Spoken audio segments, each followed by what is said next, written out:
Guys, അപ്പം നമുക്കിന്ന് രാത്രി കഴിക്കാനുള്ള കറി തയ്യാറാക്കാം. നമുക്ക് രാത്രി കഴിക്കാനായിട്ട് കറിയില്ല, നമുക്ക് അതുകൊണ്ട് മുട്ട വെച്ച് മുട്ട പൊരിക്കാം. അപ്പോൾ നമ്മുടെ ഫ്രിഡ്ജ് കാണിക്കണ്ടല്ലേ, ഫ്രിഡ്ജ് വൃത്തിയാക്കിയിട്ടില്ല. കാരണം നമ്മൾ വല്ലപ്പോഴും കൂടി ഫ്രിഡ്ജ് വൃത്തിയാക്കത്തുള്ളൂ. വേറെ ഒന്നുമില്ല. വേണ്ട തക്കാളി നമ്മുടെ ഫ്രിഡ്ജിലൊന്നും കാണൂല. പിന്നെന്താണ് തൈര് അങ്ങനത്തുള്ളതുണ്ട്, അതിനകത്തൊന്നും. പിന്നെ കുറച്ച് മുട്ടകൾ കാണും, പിന്നെ മാവ്, ഇത്രയേ ഉള്ളൂ. കുറേ കുപ്പി വെള്ളം കാണും. അപ്പോൾ നമുക്കിന്ന് മുട്ട എടുക്കാം. മുട്ടയെന്ന് പറയുമ്പം താറാവ് മുട്ട എടുക്കാം. താറാവ് മുട്ടയാണ്. താറാവ് മുട്ടയ്ക്ക് ഈ താറാവ് മുട്ട കഴുകി വെച്ചാൽ പഴുപ്പൂ എന്നുള്ളതാണ്. താറാവ് മുട്ട കഴുകി വെച്ചുകൂടാ എന്ന് പറയും. അതുള്ള ആൾക്കറിയാൻ വയ്യ. താറാവ് മുട്ടയ്ക്ക് ഒട്ടും വൃത്തിയാകില്ല.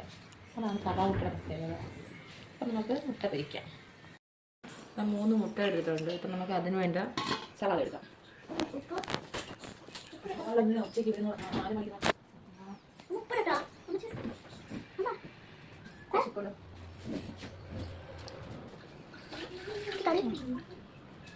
കുറച്ച് ചായ കുറച്ച് ഉപ്പിട്ട് കേട്ടോ. അപ്പം കുറച്ചും കൂടെ ഉപ്പ് പൊട്ടിപ്പോ ചായ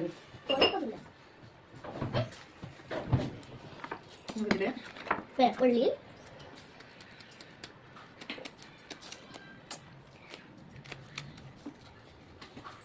അങ്ങനെ കാണിക്കൂ കുട്ടി, എങ്ങനെ കാണിക്കൂ?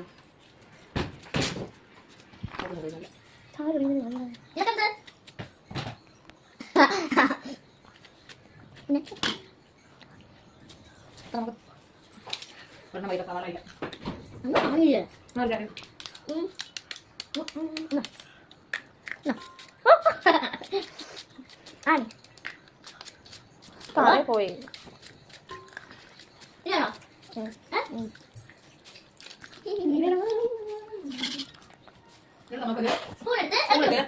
നല്ലപോലെ ഒന്ന് മിക്സ് ചെയ്യാം. എന്നിട്ട് ഇളക്കി നല്ലതുപോലെ ഇളക്കണം.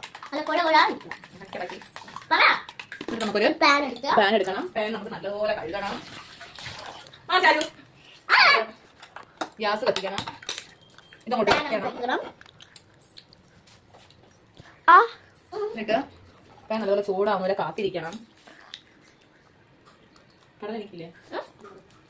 അതിലൂടെ കടല കഴിക്കണം. എന്നിട്ട് നീ ഇങ്ങോട്ട് മാറണം, ഞാൻ മാത്രം നിൽക്കണം. അപ്പൊ നമ്മുടെ പാൻ ചൂടായിട്ടുണ്ട്.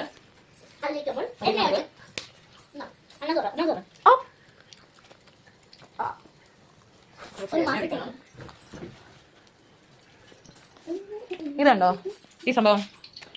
കണ്ടോ? ഇഷ്ടമായോ? കറക്കി നമുക്ക് എടുക്കാം. ചൂടായി കഴിയുമ്പോൾ വെള്ളം ഉണ്ടെങ്കിൽ ഇങ്ങനെ പൊട്ടിത്തെറി വെക്കും, സൂക്ഷിക്കുക. എന്നിട്ട് അതിലേക്ക് നമുക്ക്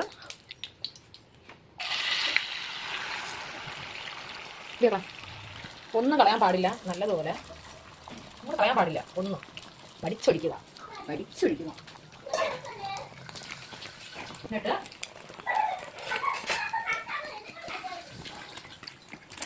കരിയാതെ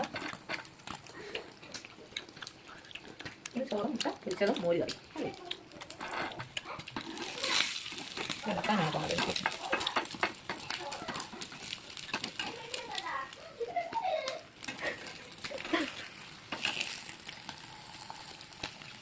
മുറിച്ച് നോക്കണം. നമുക്ക് കറക്റ്റ് പൊച്ചിൽ നമുക്ക് ഇളക്കി കിട്ടാൻ പാടാണ്. അതുകൊണ്ട് നമുക്ക് മുറിച്ചിട്ട് നമുക്ക് മറിച്ചിടാം. പോകും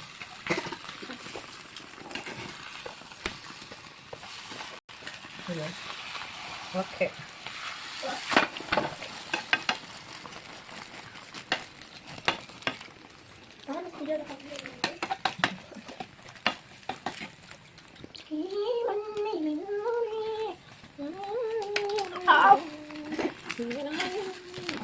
ഒന്നുകൂടെ മറിച്ചിടാൻ കണ്ടത് താഴെ മുട്ടച്ച് കട്ടിയുള്ളതാണ്.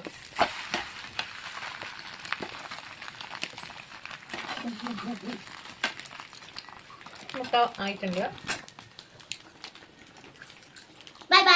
Bye bye.